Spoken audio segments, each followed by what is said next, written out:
Panorama group, जो सोचता है वो करता है।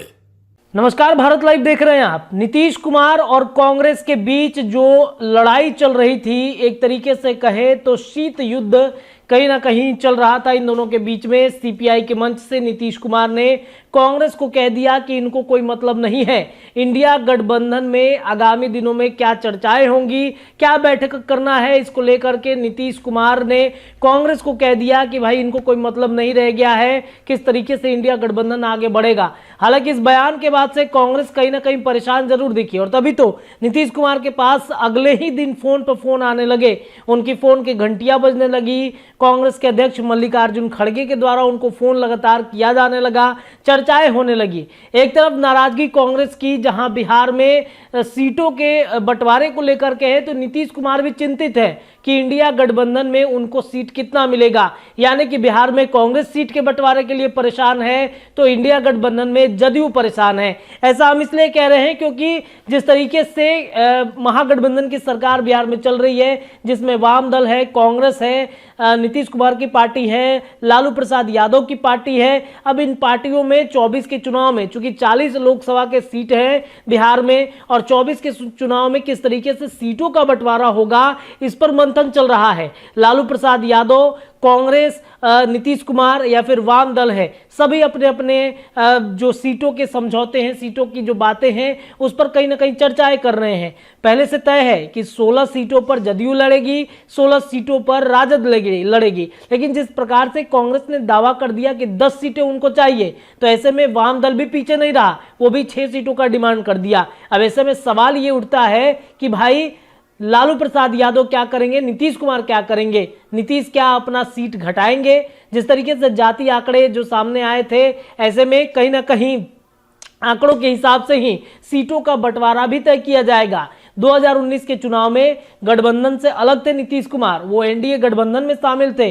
अब वैसी सीटों पर, जिन सीटों पर जदयू कहीं ना कहीं राजद को शिकस्त दी थी, या फिर वैसी सीटों पर जिस सीटों पर कांग्रेस चाहती थी लड़ना, उनके प्रत्याशियों को जदयू ने हरा दिया, ऐसे सीटों पर नजरें कहीं ना कहीं कांग्रेस और राजद की हैं। ऐसे में क्या करना होगा? क्या लालू प्रसाद यादव हरी झंडी दिखाएंगे कांग्रेस को? क्योंकि कांग्रेस के जो अध्यक्ष है, प्रदेश अध्यक्ष लालू प्रसाद यादव की कृपा उन पर बनी रहती है। ऐसा इसलिए बनी रहती है, उन्होंने खुद अपने मंच से, लालू प्रसाद यादव ने स्वीकार कर लिया, उन्होंने कह दिया कि फोन से हम बात करके सोनिया जी से हमने अध्यक्ष बना दिया। इतना ही नहीं, अब जो गणित है, जो उलझा हुआ गणित है, उसे समझने की बेहद जरूरत है। क्यों कांग्रेस मांग कर रही है? तो बिहार में लोकसभा के 40 सीटों में 10 सीटों पर कांग्रेस की दावेदारी है।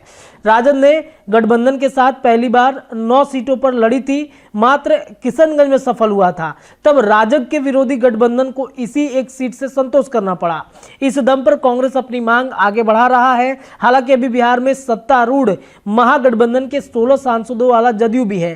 कांग्रेस की पसंदीदा कुछ सीटों पर जदयू काबिज है, तो कुछ पर वाम दल की भी दावेदारी है।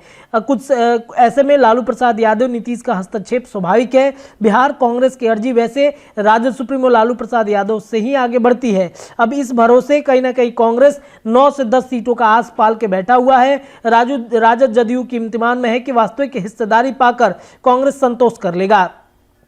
2019 की अगर हम बातचीत करें तो 2019 में कांग्रेस सबसे कम मतों, जैसे 57,203 के अंतर से कटिहार में हारी थी।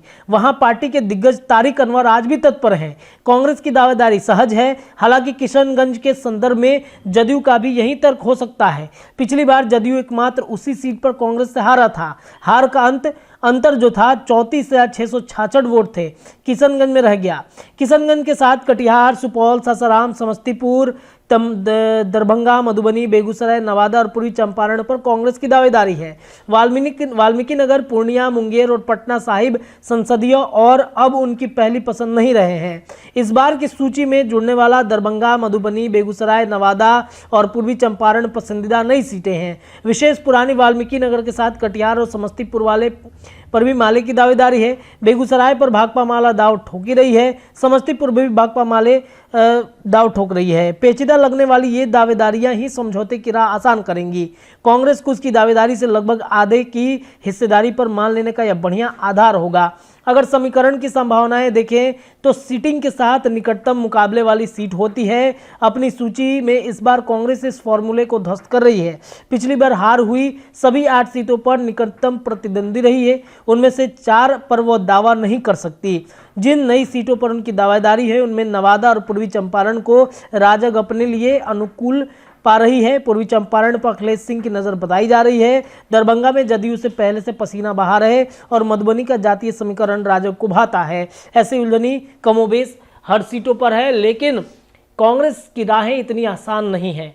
कांग्रेस जिस तरीके से नीतीश कुमार ने नाराजगी दिखाई, अब ऐसे में ये चर्चाएं हैं, ये बातें हो रही हैं कि भाई कांग्रेस क्या करेगा। लालू प्रसाद यादव इनकी राहों को आसान करेंगे या फिर कांग्रेस दावेदारी जो कर रही है उस पर अमल रहेगी। चर्चाएं होंगी लगातार इस तमाम सीट शेयरिंग के फॉर्मूले पर। फिलहाल इस खबर में इतना ही। जुड़े रहिए भारत लाइव के साथ। पनोरमा ग्रुप, जो सोचता है वो करता है। अगर ये वीडियो पसंद आई और वह बिहार के राजनीति और बिहारियत से सरोकार रखेनी तो सब्सक्राइब बटन दबा के चैनल के सब्सक्राइब कर ली। ओजे एगो घंटी बा, ओकरा बटन दबा देला से कुल सटीक और मारक खबर रुआ मुफ्त में मिल जाई। अगर रुआ पत्रकारिता के हमनी के नया प्रयोग में सहयोग कर चाहतानी तो ज्वाइन बटन दबा दी। पेटीएम नंबर नोट कर ली 9386816700। धन्यवाद।